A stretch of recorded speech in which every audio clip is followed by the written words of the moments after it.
Глория Сесилия Рамирес беше на 31 години. Тя беше обикновена жена, живееща в Ривърсайд, Калифорния, омъжена и майка на 2 деца. Семейството и приятелите й я познаваха като весела, шеговита и човек, който винаги излъчва положителна енергия. Но в началото на 1994 година животът й поел в тежка посока. През януари същата година лекарите й поставили диагноза напреднал рак на шийката на матката.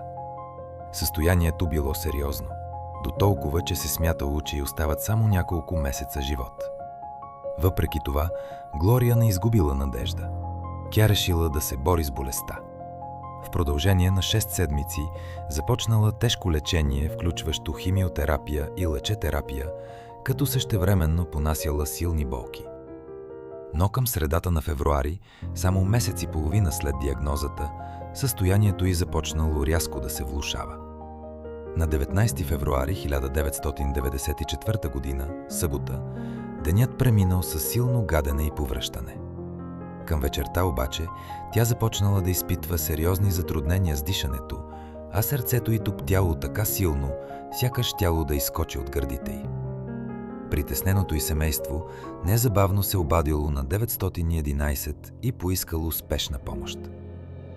Същата нощ Глория внезапно се влошила и престанала да бъде просто пациент с рак, превръщайки се в един от най-загадъчните случаи в историята на медицината. На 19 февруари 1994 година, около 20:15 часа, сирените на линейката отеквали пред спешното отделение на болницата в Ривърсайд. Когато Глория била докарана, съзнанието й било замъглено. Тя отговаряла на въпросите объркано и полусвързано, докато се борела за всяка глътка въздух. Сърдечният й ритъм бил необичайно ускорен, а кръвното й налягане спаднало до опасно ниски стойности.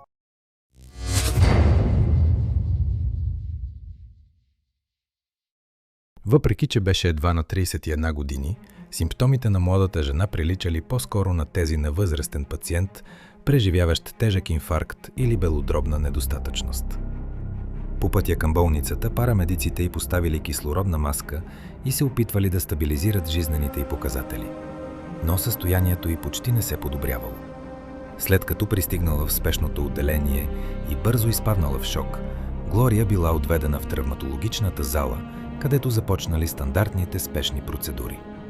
За да овладеят неравномерния сърдечен ритъм, лекарите й приложили медикаменти, а за да намалят паниката и мускулните спазми – успокоителни. Но каквото и да правили лекарите и медицинските сестри, тялото й не реагирало.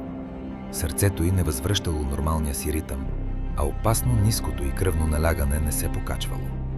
Изправени пред критичната ситуация, медиците стигнали до извода, че електрошокът може би е единственият останал шанс. Но когато разрязали тениската й, за да поставят електродите върху гърдите й, медицинският екип се натъкнал на нещо необичайно. Кожата на младата жена имала странен мазен блясък. Сякаш върху нея бил нанесен слой масло. Докато персоналът все още бил озадачен от тази аномалия, в стаята се появило и още нещо странно. Макар на лицето на Глория да имало кислородна маска, около нея започнала да се разнася необичайна миризма. Първоначално лекарите и сестрите решили, че миризмата идва от дъха й. Ароматът бил познат, но напълно неуместен за болнична среда. Миризмата наподобявала острата, натрапчива миризма на чесън. В началото никой не разбирал какво означава това, но било ясно, че нещо странно се случва.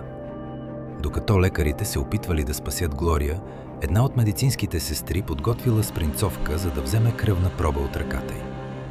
Когато иглата проникнала във вената и тъмно-червената кръв започнала да изпълва епруветката, сестрата отново усетила същата необичайна, остра химическа миризма. Този път ароматът идвал директно от кръвната проба. Миризмата била трудна за описание. Първоначално сестрата предположила, че може би е свързана с лекарствата от химиотерапията, които пациентката приемала.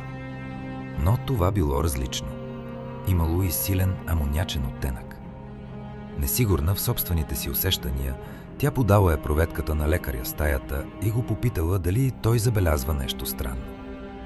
Лекарят също усетил миризмата. Но не само това. В кръвта забелязал и малки жълтеникаво-кафяви частици, както и кристалоподобни отлагания по дъното на епруветката. Никой в помещението не бил виждал подобно нещо преди, а лекарят нямал никаква представа какво представляват тези странни образования.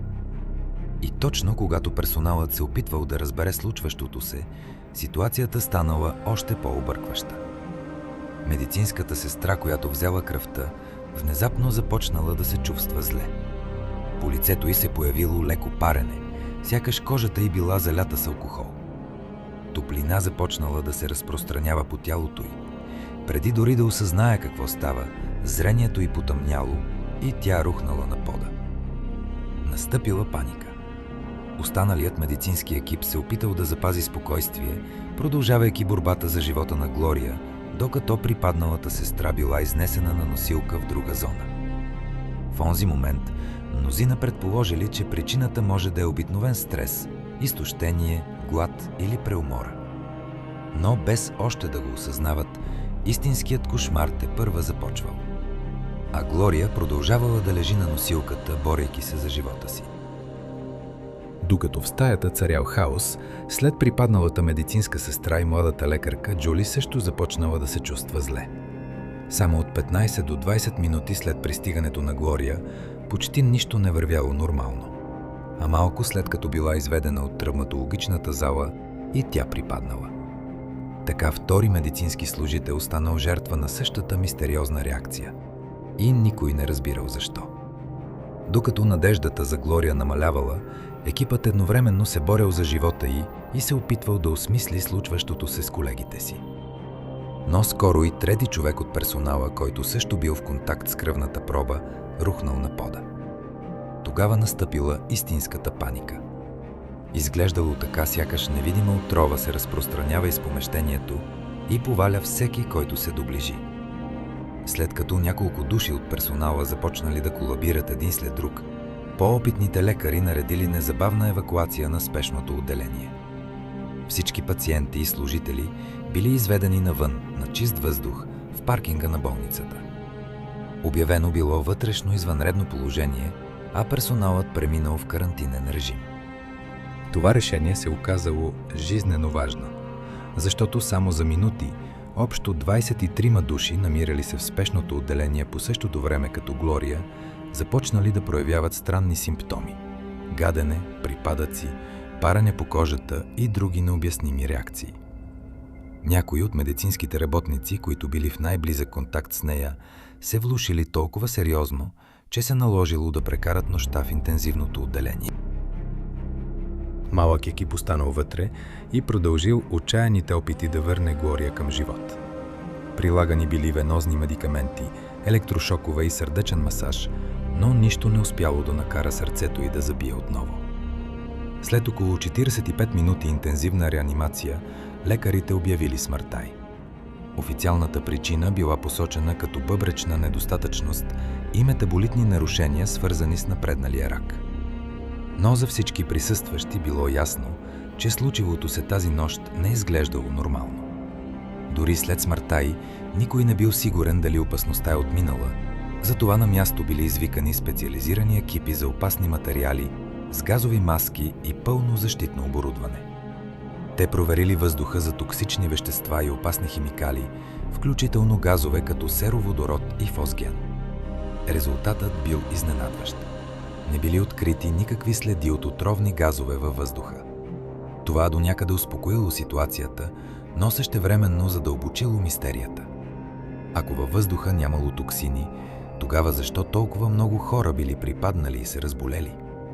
Смъртта на Глория Рамирес официално била записана като естествен сърдечен арест, а тялото й било поставено в херметически затворени торби и метален запечатан ковчег.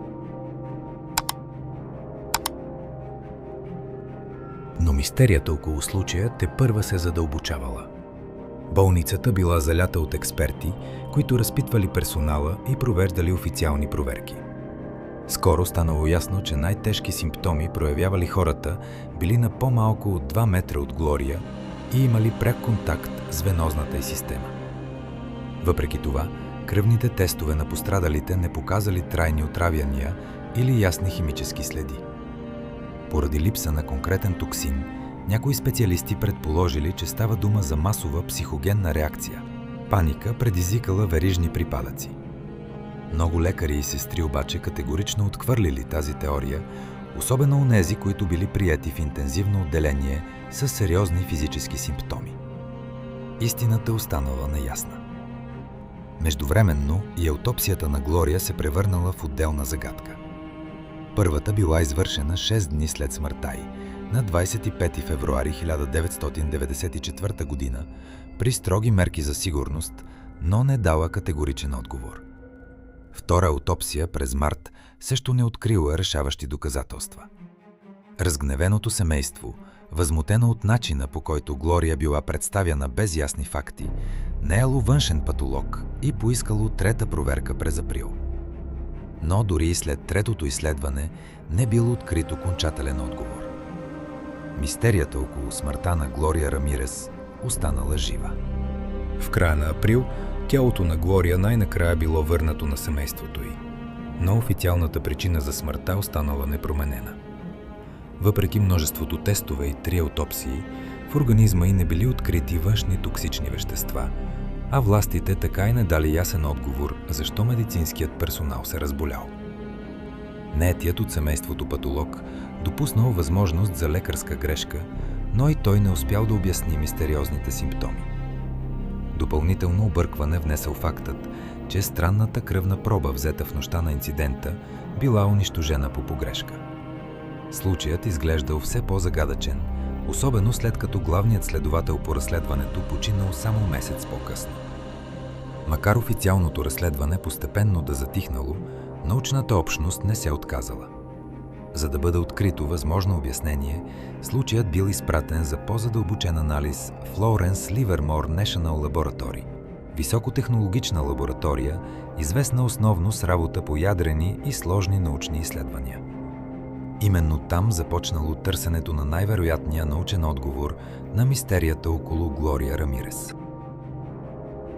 Изпратените в лабораторията кръвни и тъканни проби на Глория първоначално не разкрили нищо необичайно. Повечето открити вещества били обяснени с болнични лекарства или следи от използваните съдове. Дори странната амонячна миризма била свързана с медикаменти против гадене. Но след по-задълбочен анализ, учените открили нещо необичайно. Изключително високи нива на диметилсулфон, DMSO2. Вещество, което нормално присъства в организма в много малки количества. Това насочило вниманието им към друго съединение – DMSO – диметилсулфоксид. Това е химикал, използван индустриално като разтворител, но известен и с това, че някои хора го прилагали нелегално върху кожата като средство срещу болка. DMSO се абсорбира лесно през кожата, може да остави мазен слой и често причинява характерен чеснов мирис в дъха. Детайли, които съвпадали с наблюденията при Глория. Според най-разпространената научна хипотеза, тя вероятно е използвала големи количества от това вещество върху тялото си в опит да облегчи тежките болки от рака. Именно това се превърнало в ключовата следа към обяснението на мистерията. Тъй като бъбреците на Глория вече отказвали заради напредналия рак, организмът й вероятно не успявал да изхвърли натрупания DMSO, което довело до опасно високи концентрации в тялото й. Според най-обсъжданата научна теория, по време на спешното лечение, особено при високите нива на кислород и интензивните медицински интервенции, това вещество може да е претърпяло рядка химична трансформация. Първо, DMSO вероятно се е превърнал в диметилсулфон, което би обяснило откритите необичайно високи стойности и кристалните частици в кръвта й. След това, при специфични условия, се предполага възможност за допълнителни химични реакции, които теоретично биха могли да образуват силно токсични съединения. Именно тази хипотеза се използва, за да се обяснят симптомите на медицинския персонал – припадъци, парене, гадене и респираторни проблеми. Важно е обаче да се подчертае, че това обяснение остава теория, а не окончателно доказан факт. Макар да е едно от най-известните научни предположения, Случаят на Глория Рамирес и до днес остава частично неизяснен. Но именно тази възможна верига от редки химични реакции се счита за най-вероятното обяснение защо една пациентка в спешното отделение се превърнала в центъра на една от най-странните медицински мистерии в историята. През 1997 година изследователите публикували резултатите си в авторитетно съдебно-медицинско списание, след като пресъздали възможният химичен сценарий с останалите проби. Тяхното заключение било прието от официалните институции като най-правдоподобното научно обяснение. Според тази теория, трагедията била резултат от съчетание между тежкото състояние на Глория, вероятната употреба на ДМСО като обезболяващо, натрупването му в организма заради бъбречна недостатъчност и последвалите спешни медицински процедури като кислородотерапия, дефибрилация и реанимация. Макар да имало скептици, до днес не е предложено по-убедително научно обяснение за случилото се. Случаят обаче бързо излязъл извън рамките на медицината и се превърнал в сензация. Появили се слухове, конспирации и дори абсурдни твърдения, че Глория е била жертва на тайни експерименти или свръхестествени сили. За семейството й това било допълнителна болка. Освен загубата, те трябвало да понесат и обществените спекулации. Семейство Рамирес завело съдебни дела срещу болницата, подозирайки лекарска небрежност, но не били открити достатъчно доказателства за подобна вина. Така случаят на Глория Рамирес останал в историята като една от най-загадъчните и необичайни медицински мистерии, официално обяснен, но за мнозина все още обвит в съмнения. Досието било затворено, но легендата за токсичната жена останала жива. Ако видеото ви е харесало, не забравяйте да се абонирате и да чукнете звънчето. До нови срещи!